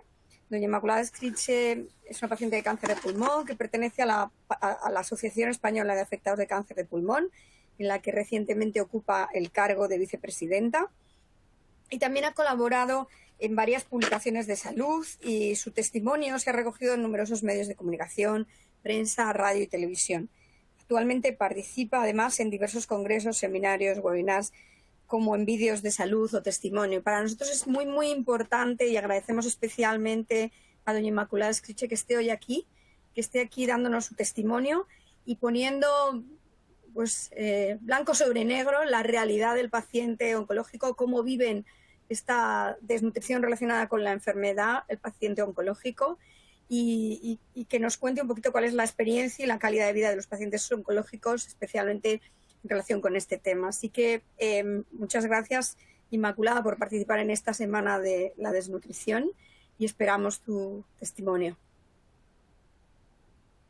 Muchas gracias. Empezamos. A ver. Bueno, pues voy a contar un poco cuál es la experiencia y la calidad de vida del paciente oncológico. Como bien han dicho, soy Inmaculada Escriche, actualmente soy la vicepresidenta de la Asociación Española de Afectados de Cáncer de Pulmón. Bueno, pues la desnutrición, ¿cómo es la desnutrición en los pacientes con cáncer? Para que se produzca la desnutrición, puede ser causada por uno de estos tres factores principalmente. Por un lado, la naturaleza del propio tumor. El tipo de cáncer afecta a que se produzca esa desnutrición. Si los tumores son digestivos, pues puede llegar a afectar a un 75% de los pacientes, y si se trata de tumores en el pulmón, pues afecta a un 72% de los pacientes. Como es precisamente mi colectivo, por eso estoy aquí representando a esos pacientes de cáncer de pulmón, que somos uno de los colectivos más afectados por la posible desnutrición. En segundo lugar, también nos pueden afectar los tratamientos, ya que la radioterapia, la quimioterapia, inmunoterapia, etcétera, tienen muchos efectos secundarios, y esos efectos secundarios pueden acabar provocando desnutrición. Y en tercer lugar, pues por supuesto, es el paciente, ya que el paciente es puede ser el que tenga escaso aporte de alimentos o nutrientes, pues por distintos motivos, alteraciones de las digestiones y absorción de los nutrientes, puede padecer inapetencia, etcétera, terminando, pues como bien han dicho, en anemia, incluso anorexia, caquexia o sarcopenia. ¿Qué nos provoca la desnutrición a los pacientes con cáncer? Primero de todo, nos provoca que nos repercute en la evolución clínica. Se incrementa, por supuesto, el riesgo de complicaciones. Por otro lado, puede ser que afecte al tratamiento. Se reduce su efectividad y aumenta la toxicidad. Como bien han explicado anteriormente, se tiene menor masa muscular y entonces, pues bueno, la toxicidad es mucho mayor. Y en tercer lugar, pues nos termina afectando psicosocialmente. Siempre nos dicen el buen aspecto o mal aspecto que tenemos. Tú también eres consciente, tú te ves en el espejo y ves lo que refleja ahí, te ves deformado. Entonces, esto pues nos acaba afectando de cara a los que nos rodean y también a nosotros. Con lo que... A ver, que no me sale... afecta directamente a nuestra calidad de vida, incluso repercute en la supervivencia. Es muy importante que esa desnutrición pueda ser la que nos provoque esa escasa supervivencia, que ya de por sí, con la enfermedad tan grave que sufrimos, pues nos afecte, como decía, la calidad de vida y también que aumente la mortalidad. Pero bueno, lo que he contado hasta ahora es un poco la parte técnica que ya han estado diciendo los doctores que han participado anterior a mí, y realmente quiero un poco poner cómo lo vemos los pacientes. Nosotros no sabemos a simple vista si tenemos falta de hierro o qué nutrientes nos están faltando. Pero lo que sí que nosotros vemos es, tenemos una falta de apetito, nos aparecen náuseas, vienen las ganas de vomitar, incluso pese a que ya nos da mucha premedicación para evitarlo, pues no podemos evitar incluso llegar a esos vómitos. Vivimos el estreñimiento, o todo lo contrario, que tengamos una diarrea o una descomposición. También pues esos olores desagradables que nos producen en las flatulencias, con unos olores que no son normales. Cambio o ausencia del sabor. Los alimentos no los puedes tomar calientes, te saben raro, es típico que te dicen, te saben a metal, te saben metálico o no te saben. También pues la dificultad para tragar. Puede ser que la radioterapia o el tratamiento pues haya sido en zonas de la cabeza o en la faringe, te haya afectado la faringe, la laringe, y tengas esa dificultad para poder alimentarte. Tengas problemas dentales, sin ir más lejos, antes de empezar la ponencia he tenido que ir otra vez a enjuagarme la boca porque la tenía otra vez llena de sangre. Los tratamientos nos provocan sensibilidad en las encías, problemas en la lengua, se te caen las piezas dentales. Claro, si tienes problemas en la boca, es mucho más difícil que puedas comer. Te acaba provocando cansancio, ese cansancio que puede ser provocado por la anemia. Todo en su conjunto acabas teniendo dolor y, por supuesto, pues también puede acabar provocándote una depresión. Por lo tanto, nosotros, como decía, no sabemos si nuestros valores están altos, bajos, si estamos desnutridos o no. Nosotros lo que vemos es que tenemos todos estos efectos. Por otro lado, esto nos conlleva que la desnutrición produce un deterioro de la masa muscular del paciente con cáncer. Así, provoca una pérdida de fuerza. Esa pérdida de fuerza termina siendo supone una progresiva disminución del peso, que a su vez pues, nos debilita, con importantes consecuencias sobre el estado funcional. Y ya aquí, pues, o una de dos, o terminamos abandonando el tratamiento oncológico que nos han puesto, y entonces se aumenta, esa desnutrición puede provocar este abandono, o terminamos dependiendo de terceras personas, de tener que tener cuidadores. Al final, pues de nuevo, se traduce en que tenemos una disminución de nuestra calidad de vida. Para nosotros es muy importante no solo curarnos, sino el tiempo que estamos enfrentándonos a esta enfermedad, tener cierta calidad de vida. Así que necesitamos un acompañamiento de nutricionista. Es imprescindible, por supuesto. Ojalá lo tuviéramos antes del diagnóstico, o sea, antes del tratamiento, al diagnóstico, según nos diagnostican que padecemos el cáncer, ojalá nos derivaran al endocrino, al nutricionista, y nos pudiera decir qué cosas podemos tomar, qué cosas podemos hacer para encontrarnos fuertes y enfrentarnos a esos tratamientos tan tóxicos que vamos a soportar. Por supuesto, durante el tratamiento nos tendrían que aconsejar también de nuevo, nos tendrían que dirigir qué podemos tomar, qué no podemos tomar. Es muy común que la gente no sepa que, por ejemplo, el pomelo interactúa con la quimio. Pomelo, ¿tú crees que es vitamina C, igual que de una naranja, y es algo que necesitarías? Pues resulta que está reduciendo el efecto que tiene sobre la quimio. Pues estas cosas, que a lo mejor esto es anecdótico, pero sí que hay otras muchas cosas, que sería un nutricionista el que nos tendría que acompañar y decirnos qué es lo que podemos y qué es lo que no podemos comer. Y claro, ya una vez finalizado el tratamiento, incluso tras la posible cura, pues también tendría que acompañarnos y decirnos cómo alimentarnos para poder recuperarnos después de haber estado con el tratamiento.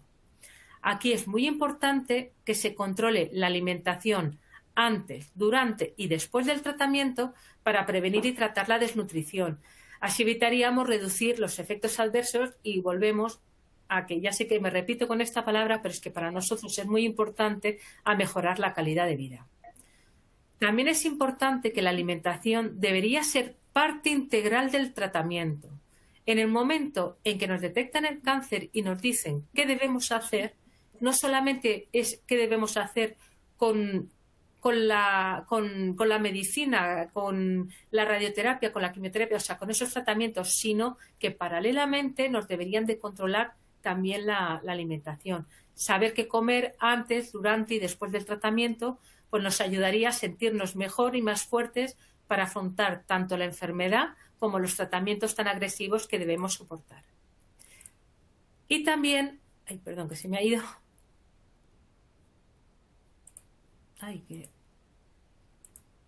Vale, a ver si llego otra vez.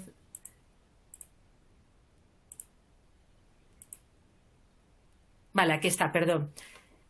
Quiero aprovechar y dejar, nunca mejor dicho, sobre la mesa, ya que es una mesa de debate sobre la desnutrición, que se tenga en cuenta la nutrición del paciente y que se tenga acceso a un nutricionista en condiciones de equidad en todas las comunidades autónomas. Debería de ser una prioridad. Es tremendo que dependiendo del código postal que tengas puedas acceder o no a unos tratamientos y puedas acceder o no a unos servicios. En los hospitales grandes generalmente sí que hay el servicio de nutricionista, pero en muchos hospitales, incluso en muchas provincias, no se puede acceder a estos profesionales y es tremendo que no haya esta condición de equidad. Pero ya sé que es un debate sobre la desnutrición, pero como estoy hablando de cómo lo vivimos los pacientes, ¿qué ocurre cuando hay sobrepeso? ¿Qué pasa cuando el sobrepeso también es un problema de nutrición que hay que tener en cuenta y considerar? Hay muchos medicamentos o los tratamientos, los que tienen efectos secundarios de los mismos que pueden ocasionar retención de líquidos, aumento de apetito, Claro, el paciente además con cáncer puede verse con la movilidad reducida, la capacidad respiratoria o que los propios dolores provoquen un sedentarismo involuntario que conlleva a una ganancia de peso.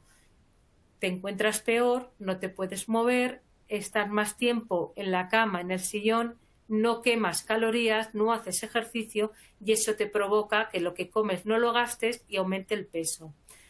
Y por último, resulta que cuando acudimos al médico, en el momento en que se desvela nuestra condición de paciente oncológico, pues los profesionales no suelen atreverse a tratarnos. Te derivan para cualquier acción al oncólogo. ¿Sabes? Dices que eres paciente oncológico, que estás tomando cortisona, o eres paciente oncológico que te está pasando cualquier cosa, tanto de aumento de peso como de disminución. Por desgracia, ojalá más nutricionistas, más endocrinos estuvieran especializados en pacientes con cáncer, porque yo siempre digo, mi oncólogo es oncólogo, mi oncólogo me trata el tumor, pero mi oncólogo no es especialista de las demás especialidades que hay en medicina. Por lo tanto, mi oncólogo no es nutricionista, no va a saber gestionarme este problema que tengo añadido a mi problema del cáncer. Ya se ha dicho que el paciente debería de ser, en eso hemos coincidido, creo que en todas las ponencias, que el paciente tiene que estar en un equipo multidisciplinar para abordar todas sus áreas. Lo deseable sería que con el diagnóstico se pusiera al paciente en el centro, cobijado por los especialistas que le van a tratar y dar mejor calidad de vida. Por supuesto, pues una unidad del dolor. Si tienes dolor, estás inapetente, si tienes dolor, no puedes comer bien, no puedes dormir bien y entonces no te alimentas de forma adecuada. Necesitaríamos también pues, la fisioterapia oncológica para tratar ciertos dolores. Si tienes esos dolores, pues no puedes estar comiendo. Si tienes problemas respiratorios que no te los pueden controlar con fisioterapia respiratoria, no vas a poder mejorar y no vas a poder deglutir de forma correcta. Por supuesto, el ejercicio físico oncológico va completamente directo y asociado a la nutrición. Como os he dicho también, la odontología, si tú tienes problemas en la boca, sangrados, debilidad, dolores, llagas, pérdida de piezas dentales, pues todo esto va a dificultar que puedas comer y puedas alimentarte en condiciones adecuadas. La enfermería también la habéis comentado. La enfermería pues tendría que ser una enfermería oncológica que nos lleve, que nos trate, que nos diga esas pequeñas curas, cómo debemos llevarlas. En muchos casos, en muchas veces tenemos la necesidad del psicooncólogo, de esa figura que no es un psicólogo cualquiera, sino que tiene que ser especializado en oncología. Y cómo no, pues el nutricionista, que es el que da a dar en el centro de la diana del paciente. Muchísimas gracias de parte de la Asociación de Cáncer de Pulmón y, por supuesto, muchas gracias por haberme invitado a participar en esta mesa. Muchas gracias, Inmaculada. También excelente presentación que ha dejado encima de la mesa pues justo esa opinión que nos interesa conocer a todos, ¿no? Sin más, yo creo que para aprovechar estos 14 o 15 minutillos de debate que tenemos, bueno, vamos a romper un poquito el fuego. Tenemos algunas preguntas y una de ellas, por ejemplo, va dirigida al doctor Sant'Eugenia. Una pregunta interesante es, he sabido que por todos que el abordaje de la desnutrición relacionada con la enfermedad en España es bastante heterogénea, ¿no? Y eso lo conocemos todos bien. Y ello puede implicar muchas veces esa falta de equidad a la que también estaba haciendo mención Inmaculada, ¿no? ¿Qué recomendaría a aquellas comunidades autónomas que aún no han desarrollado ninguna estrategia o recomendaciones o consenso para abordar la DRE? ¿Y qué beneficios se pueden observar al establecer un protocolo como el que ha puesto en marcha CatSalud? Muchas gracias. No, la pregunta no tiene fácil respuesta, pero yo creo que sobre todo hay que empezar con intentando tener una economía de escala, de intervenciones de más sencillas a más complejas. Nosotros pensamos que el poder hacer esta intervención, ¿no?, sencilla, estandarizada, incluida en todos los centros de atención primaria, ¿no? Es un primer paso, ¿no? Para poder abordar el problema. Yo creo que hay que empezar desde estas estrategias, ¿no? Sencillas y fáciles de llevar a cabo, que no lleven un excesivo tiempo para los profesionales que ya en el ámbito de atención primaria tienen un impacto, ¿no? Bastante importante en la carga asistencial, y luego ir desarrollando. El segundo paso que estamos desarrollando ahora es la inclusión del nutricionista dentro de los equipos de atención primaria, ¿no? Desde esta visión poblacional y desde esta visión comunitaria. Yo empezaría por estas estrategias. Es verdad que en el ámbito hospitalario esto está mucho más establecido. Nosotros también en el ámbito de las unidades de convalecencia y larga estancia tenemos nutricionistas de forma habitual, ¿no? Estos son bastantes centros en Cataluña, pero en el ámbito de primaria siempre, en el ámbito de la comunidad, es donde hemos tenido mayores dificultades. De sencillo a complejo, ¿no? Sería, y si les puede ser útil, creo que el algoritmo que planteamos no es fácilmente aplicable en cualquier comunidad que quiera utilizarlo. Nosotros estamos encantados de si lo pueden utilizar y servir de base para implementarlo en otras comunidades. Sí, seguro que sí. Y es un buen ejemplo a seguir. Dentro de las preguntas que se han hecho, más bien comentarios, pues hay un comentario de una estudiante de nutrición y dietética de grado superior, pues poniendo en valor precisamente el papel de los técnicos también de nutrición y dietética, tanto en atención primaria como hospitalaria, para la prevención de la desnutrición y reducir así el riesgo. Y el comentario va en la misma línea que se acaba de decir, ¿no? Otra de las... Bueno, hay muchos temas así de interés. A mí me parece que tanto la doctora Ballesteros como la doctora Pérez han hecho mucho hincapié en algunos aspectos de mucho interés, y yo creo que tendría mucho interés un comentario en relación, por ejemplo, a lo que entendemos con esa falta de intervención que hacemos. La doctora Ángeles Pérez nos ha puesto un ejemplo de una publicación en la que hasta un 60% se siguen muy bien las guías en todo, pero en un 60% justo en el paso de la intervención no se hacen, no somos muy adherentes a las guías a la hora de ser proactivos en la intervención, ¿no? A tu juicio, Ángeles, ¿qué es lo que crees que está fallando ahí? ¿Cómo analizas este punto, no? Pues yo creo, Julia, que pasa un poco lo que pasa quizás en nuestro ámbito más cercano. O sea, las barreras que ya describe la guía ESPEN y que se describe también en este trabajo de los australianos, ¿no? Es la falta de reconocimiento de la importancia que tiene este aspecto en los pacientes, también la falta de conocimiento de estas guías que están elaboradas con los mejores profesionales, con consenso. Hay multitud de guías y son todas buenísimas, y sin embargo, pues como hay una falta de recursos, pues entonces, en primer lugar, en los servicios de oncología, pues claro, realmente nos centramos en el tratamiento oncológico de los pacientes, la enfermería oncológica en todo lo que es el cuidado de los pacientes a lo largo del tratamiento, de todos los efectos secundarios. Entonces, como que la nutrición es algo más paralelo, que parece que es suficiente con pesar al paciente y con indicarle, a veces hasta se dice, un batido, así, sin más, ¿no? Y realmente, pues tenemos que ser conscientes de que esto no es así, es decir, de que debemos de llevar a cabo nuestra asistencia de una manera estructurada, es decir, pues con una valoración correcta, con una intervención correcta, si queremos realmente conseguir beneficios. Entonces, la falta de reconocimiento de la importancia que tiene hacer bien las cosas. Porque realmente nos formamos todos continuamente en lo que nos interesa, continuamente, pues en el ámbito sanitario tenemos que estar leyendo, estudiando. O sea, que es una falta un poco de darle la importancia que tiene hacer las cosas bien. Nos parece con que pesar al paciente, preguntarle lo que come y no sé, y indicarle por encima un poco unos consejos dietéticos y un suplemento nutricional es suficiente, y no es así, ¿no? Esto es una barrera importante, y también pues la falta de profesionales dedicados a la nutrición, exclusivamente a la nutrición. Estas son las dos barreras, desde mi punto de vista, importantes, ¿no? Muy bien, muchas gracias, María Ángeles. María Ballesteros, doctora Ballesteros, preguntan si podría contarnos algunos ejemplos de consultas que se hayan recibido en el apartado de pacientes de la página web de la SEN. Si algún paciente pregunta en este sentido por algunas cosas más concretas a las que tenemos que poner el foco de atención, de interés.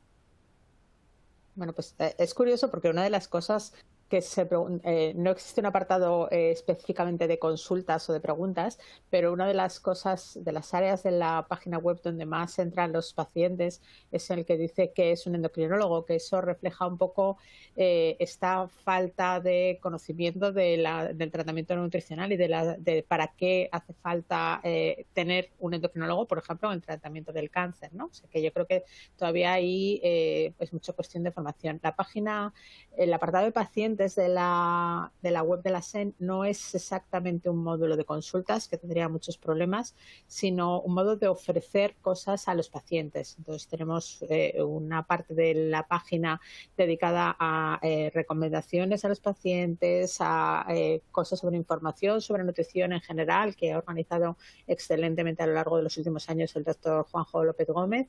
Y tenemos una herramienta que es el aula virtual, que es el que os he presentado antes en las diapositivas, que lo que ofrece a los pacientes es una especie de cursillo sobre distintos aspectos de la nutrición, empezando por el principio, por qué es la desnutrición, siguiendo por las modalidades de tratamiento médico nutricional, de nutrición enteral, nutrición parenteral, y luego dedicando a situaciones específicas. Y como os presentaba, tenemos un módulo específico de paciente oncológico, de problemas nutricionales que puede tener un paciente con cáncer.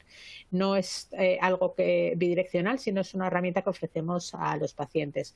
Un poco en la misma línea que estamos hablando, ¿no? Que tenemos un grave problema de formación de los profesionales y de los pacientes. Yo creo que primero tenemos que formar a los profesionales, no a los especialistas en nutrición, que también, pero sobre todo al resto de profesionales de qué les podemos ofrecer nosotros para la mejoría de sus pacientes, y ahí creo que tenemos mucho trabajo que hacer, porque en esa formación a los profesionales hay una cosa que a mí me parece siempre muy relevante, que es que si no, decía mi libro de estadística, quien no sabe lo que busca no ve lo que encuentra, y si no tenemos conocimiento sobre lo que es la desnutrición y sobre el impacto que tienen los pacientes, no le vamos a dar la importancia que merece, y tenemos una tolerancia absoluta a la desnutrición que creo que nos cuesta mucha calidad de vida de nuestros pacientes. Y la segunda línea es esa formación de los pacientes, porque si a veces a los médicos se nos olvidan cosas, creo que también los pacientes que tienen que tener la formación suficiente como para reclamarnos, oye, que no te has preocupado de esta parte de mi tratamiento que sé que es importante para mí. Y ahí Inmaculada, yo creo que ha hecho una presentación estupenda sobre cuál es su visión. Y ha dicho algo que yo siempre digo, ¿no? Que los pacientes no son capaces de ver si tienen los niveles de vitamina B12 bajos. Por supuesto que no. Pero los pacientes saben que no se encuentra bien, que tienen peor calidad de vida, que tienen sintomatología, y hay muchas cosas en las que ahí sí que podemos ayudarlos, y creo que la formación también será importante para que ellos sepan que tienen que reclamarnos que lo hagamos mejor. Pues me das pie, María, muy bien para preguntarle a Inmaculada, porque hay varias preguntas en esta línea. Uno de los temas que a nosotros nos preocupa siempre es si realmente los clínicos estamos sabiendo acceder bien a los pacientes para darle la importancia que tiene la desnutrición relacionada con la enfermedad y sobre todo el tratamiento médico nutricional, porque muchas veces fracasa la adherencia terapéutica. Claro, si el paciente no tiene claro porque no lo hemos explicado bien.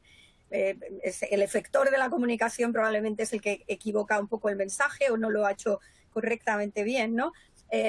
¿Cuál es la importancia que tiene tomar o no determinado tratamiento médico nutricional? ¿En qué medida hay que tomarlo? ¿Cuánto tiempo hay que tomarlo? ¿Qué consideraciones?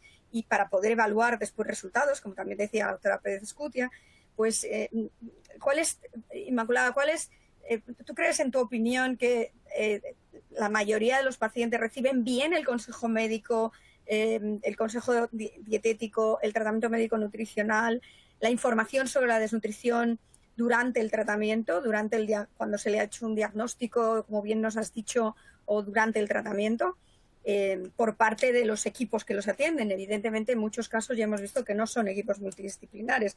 Ya has puesto el dedo en la llaga en ese sentido, ¿no? No sé si quieres reafirmar alguna cosa. Bueno, siempre habrá excepciones, pero en general, por lo que vemos en la asociación, falta completamente ese apoyo nutricional para los pacientes. De hecho, las asociaciones de pacientes estamos ahora elaborando consejos, guías, hablando con nutricionistas para sacar libros y complementar esta información que te falta desde el oncólogo. Es necesario que no lleguemos a esa desnutrición para que te manden al endocrino, para que te manden al especialista. Precisamente de lo que se trata es de prevenir. Si desde el primer momento el paciente está acompañado, no va a llegar a esas situaciones tan lamentables que tenga que tener ese aporte en su nutrición. Entonces, insisto que a nivel general, por desgracia, no estamos acompañados por otros profesionales. Hay otra pregunta, hay un montón de preguntas para la doctora Ángeles Pérez Escutia. Si nos puedes hacer un poquito mención de cómo organizar el trabajo en los equipos multidisciplinares, en los servicios de oncología radioterápica o médica, en cuanto a espacios físicos, agendas, interlocución con otros servicios, etcétera, aunque sea de forma un poquito esquemática, algo práctico. Muy bien, pues bueno, en primer lugar decir que la organización, el área de conocimiento lo tiene el servicio de endocrinología y nutrición, los profesionales que llevan la nutrición. Entonces ellos tienen el área de conocimiento y nosotros, lo que pasa es que en los servicios de oncología, pues los oncólogos somos los responsables de poner en marcha pues todos estos procedimientos que hablan las guías de referencia de la mejor práctica clínica, pero siempre lo tenemos que hacer pues de la mano de los que conocen realmente el tema, que son los especialistas de nutrición. Por lo tanto, trabajo multidisciplinario. Nos ponemos a trabajar con ellos a poner en marcha lo que son los protocolos tanto de valoración como de tratamiento nutricional, de forma conjunta. En nuestro caso, pues el servicio de nutrición pues revisa desde nuestros cuidados dietéticos, los algoritmos de intervención y el tratamiento. Y tenemos además un consenso con ellos de cuándo debemos de remitirles los pacientes que son de difícil manejo, pues porque están más comprometidos. Entonces, dicho esto, es decir, que el tratamiento, el procedimiento de trabajo lo tiene que un poco dirigir desde su área de conocimiento el servicio de endocrinología, pues la responsabilidad de ponerlo en marcha somos los propios oncólogos, que somos los que estamos al pie de los pacientes, ¿no? Entonces, luego las guías SPEN ponen dos sistemas para llevarlo a cabo. Puede ser por el propio servicio de nutrición, profesionales de nutrición, tanto facultativos como después dietistas o nutricionistas que estén, pues lo deseable es que estén en el propio servicio de oncología, es decir, lo más próximo a los pacientes. Hay que habilitar alguna consulta en los servicios de oncología para que pueda, pues de una manera organizada, atender bien el nutricionista, el facultativo o bien el dietista, pues a los pacientes. O bien, al nivel 1 que llaman las guías, pueden ser los propios oncólogos que hagan esta valoración y este manejo más sencillo, protocolizado y de acuerdo con nutrición de los pacientes, ¿no? El propio oncólogo y la enfermería oncológica o bien nutricionistas que tengamos en nuestro servicio. Es decir, poner en marcha protocolos con el servicio de nutrición. ¿Hasta dónde pueden llegar los servicios de oncología cuando son ellos los que realizan el día a día un poquito del manejo más sencillo y su enfermería oncológica? Pero como antes os he comentado, todo esto tiene un tiempo, lleva un coste de formación y de tiempo. Es decir, si lo queremos hacer bien, ya hemos visto que las guías SPEN ya establecen los tiempos. Entonces, a veces el problema es que estamos limitados en cuanto a personal que pueda realizar una verdadera valoración nutricional, recoger bases de datos, indicadores, atender con consejos dietéticos para después un poco realizar todo este proceso de una garantía continua de calidad, ¿no? Pero con recursos, pues de estas dos maneras, escribiendo cuidados dietéticos, además adaptados a los diferentes problemas que tiene el paciente, cuidados dietéticos para la anorexia, para la mucositis, para la serostomía y con algoritmos de intervención. No sé si he contestado la pregunta correctamente.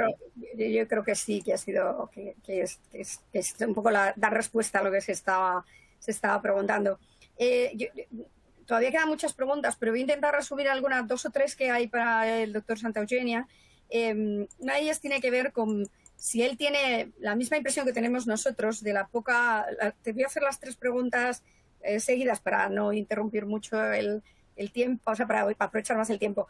Uno, si tienes la misma impresión que tenemos nosotros de la poca importancia que desde los gestores se da al tema de la desnutrición relacionada con la enfermedad. Evidentemente no se puede generalizar, pero a veces nos encontramos en los encuentros con muchos políticos y gestores la poca importancia que se está dando a este tema. Por otro lado, si se puede compartir, hay una pregunta sobre si se puede compartir la herramienta informática del tratamiento del paciente, el paciente crónico complejo, que siendo importante felicitaros por la preparación de estos materiales con inteligencia artificial, pues en su experiencia los pacientes oncológicos suelen estar clasificados como pacientes crónicos complejos. Y por último, yo tenía una pregunta guardada ahí, ¿cuáles serían los factores críticos de éxito para conseguir el desarrollo de una estrategia tan buena como la que nos has presentado? Vaya, 4 preguntas complicadas. Empiezo No, en cuanto a la estrategia de éxito, yo creo que al final creo que nos hemos juntado una serie de profesionales. En este caso, en la consejería, yo me incorporé hace 4 años desde el mundo asistencial, por lo tanto, yo vengo del ámbito de la medicina interna, de la geriatría. La desnutrición es un síndrome geriátrico y en el ámbito geriátrico estamos muy sensibilizados con ello, y la verdad de tener profesionales de la talla, la doctora Burgos, la doctora Joaquín, que te dan soporte y te llaman para poder establecer esta estrategia aprovechando el documento oficial del Ministerio de la desnutrición, ¿no? Ha sido esa casualidad, ¿no?, de poder enlazarlo conjuntamente. Yo creo que si encuentras un profesional estimulado en el ámbito de la consejería, no relacionado, que tenga experiencia y haya visto las consecuencias de la desnutrición, es innegable el hecho de poder intentar trabajar conjuntamente con profesionales expertos, ¿no?, en tener un algoritmo fácil que pueda ayudar a mejorar la situación nutricional. Yo creo que esa sería la última pregunta. La tercera, respecto a los pacientes con cáncer, ¿están diagnosticados como crónico complejos? Sí. 35% de aquellos 180.000 pacientes que están identificados en Cataluña como crónico complejos tienen diagnóstico de cáncer como una de sus enfermedades concomitantes.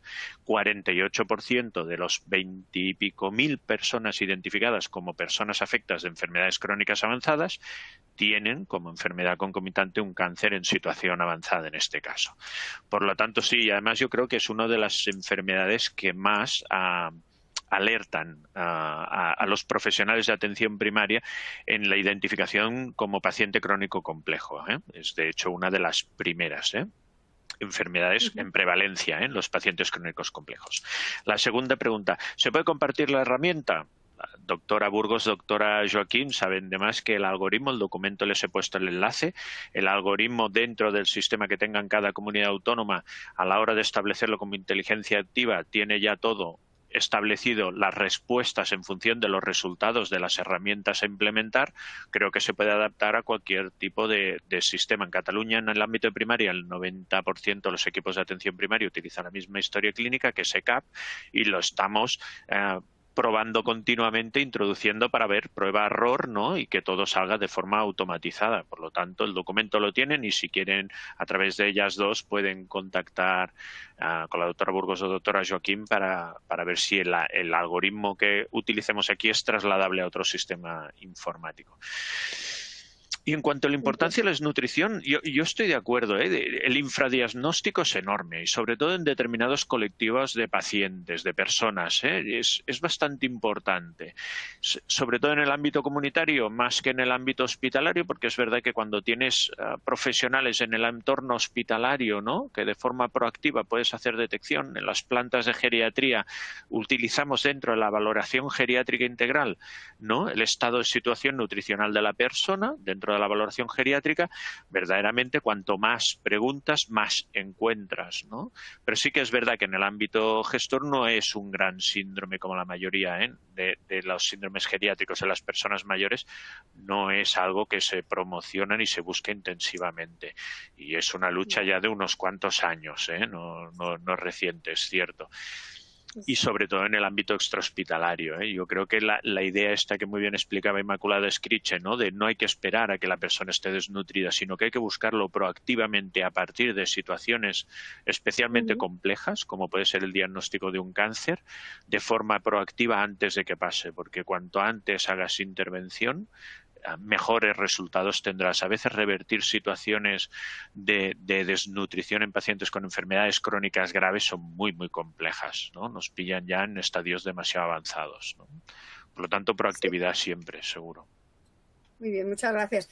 Sé que nos hemos pasado de tiempo, todavía quedan preguntas y me parece que es importante, cogiendo, si nos permite el doctor León, como presidente de la Alianza, pasarnos un par de minutillos, porque hay una pregunta dentro de las que han enviado que ahora mismo ha puesto en valor el doctor Santa Eugenia por el tema precisamente de ser proactivos.